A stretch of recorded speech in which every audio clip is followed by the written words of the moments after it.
তাহলে এই সুন্নাতটা অর্জন করে আমি যদি এই পরিমাণ নেকি পেতাম, যারা অপেক্ষা করছে তারা সেই পরিমাণ নেকি পেতেন না।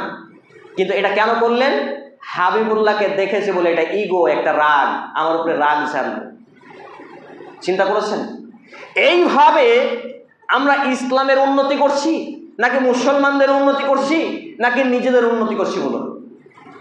এই হচ্ছে মুসলমানদের বিধ্বংসী ইসলামের চিত্র। একই রকম ভাবে আমাদের সমাজে খুব ভয়ঙ্কর একটা সিচুয়েশন তৈরি হয়েছে, যে বিষয়টা বলবো, আলোচনা 2-1 মিনিট লেট হয়ে যাক, ক্ষমার দৃষ্টিতে দেখবেন। আপনাদের এখানে বারবার বলা হয়, আমি বুঝিয়ে উঠতে পারি না, ক্ষমা করবেন। সেটা কি, যে 2-4 মিনিট কেন লেট হচ্ছে? একটা বিষয় ক্লিয়ার করতে গিয়ে যদি 2-4 মিনিট লেট হয়, এটা ইসলামেরও নিষেধাজ্ঞা নেই, আল্লাহর রসুলও নিষেধ করেননি, আল্লাহ তাআলাও নিষেধ করেননি, কিন্তু আমি আপনি নিষেধ করছি কেন? মাথায় ঢোকে না ব্যাপারটা।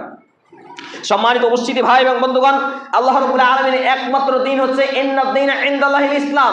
আল্লাহর কাছে যে রিলিজিয়ন, যে ধর্ম বা যে জীবন ব্যবস্থা অ্যাকসেপ্টেবল, গ্রহণযোগ্য, সেটা একমাত্র দিনুল ইসলাম। বলি সুবহানাল্লাহ। ইসলাম ছাড়া কোনো কিছুই আল্লাহর কাছে গ্রহণযোগ্য নয়। এখন বলুন, নামাজ ছাড়া কুরবানি, এটা আল্লাহর কাছে গ্রহণযোগ্য হয়?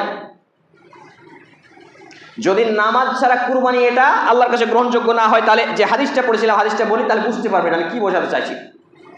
عن ابن عمر رضي الله تعالى عنه قال قال رسول الله صلى الله عليه وسلم بني الإسلام على 5: شهادة أن لا إله إلا الله وأن محمد رسول الله وإقام الصلاة وإيتاء الزكاة والحج وصوم رمضان।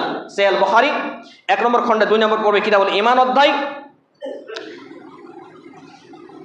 বাবু ক্বালা নবী সাল্লাল্লাহু আলাইহি ওয়াসাল্লাম বুনিয়াল ইসলাম আলা 5, এই অধ্যায়ে বর্ণিত হাদিস, হাদিস নাম্বার 8, হাদিস নাম্বার 4514, আধুনিক প্রকাশন বুখারী হাদিস নাম্বার 7, ইসলামিক ফাউন্ডেশন বুখারী হাদিস নাম্বার 7 এবং মুসনাদে আহমদ হাদিস নাম্বার 6022 এবং 6309 এবং সহিহ মুসলিম হাদিস নাম্বার 16। এই হাদিসের বিবরণ দেখুন।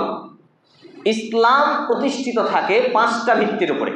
1, কালিমা শাহাদাত পাঠ করা, লা ইলাহা ইল্লাল্লাহ, আল্লাহ ছাড়া সত্য কোনো ইলাহ উপাস্য নেই, ওয়া আন্না মুহাম্মাদুর রাসূলুল্লাহ, নবী মুহাম্মদ রাসূল সাল্লাল্লাহু আলাইহি ওয়াসাল্লাম আল্লাহর প্রিয় বান্দা, নবী রাসূল। নাম্বার 2, ওয়া ইকামিস সালাত, সালাত কায়েম করা। এই হাদিসটা আরেকটা হাদিসে রয়েছে, বুনিয়াল ইসলাম আলা সালাসাতিন, সালাসা মানে 3টা, খামসা মানে 5টা। তাহলে ইসলামের স্তম্ভ হচ্ছে 3টা। কাদের জন্য? দরিদ্রদের জন্য, অসহায়দের জন্য। নামাজ পড়তে টাকা লাগে না, কালিমা পড়তে টাকা লাগে না, এবং রমজান মাসে সিয়াম পালন করতে টাকা লাগে না। এদের জন্য 3টা হচ্ছে সবার জন্য ফরজ। 5টা ফরজ কাদের জন্য? যাদের সম্পদ রয়েছে, অর্থ সম্পদ রয়েছে। কি? 1, সালাত কায়েম করা, এটা টাকা লাগলো না। তারপর কালিমা পাঠ করা, এটা টাকা লাগলো না। তারপর হজ সম্পাদন করা, এটাতে টাকা লাগবে। হজ এমনই একটা ইসলামের বিধান, দেখেন, নামাজ না পড়লে আমাদের ফতোয়া আছে, কুরবানি না দিলে আমাদের ফতোয়া হয়, রমজান মাসে রোজা না পালন করলে আমাদের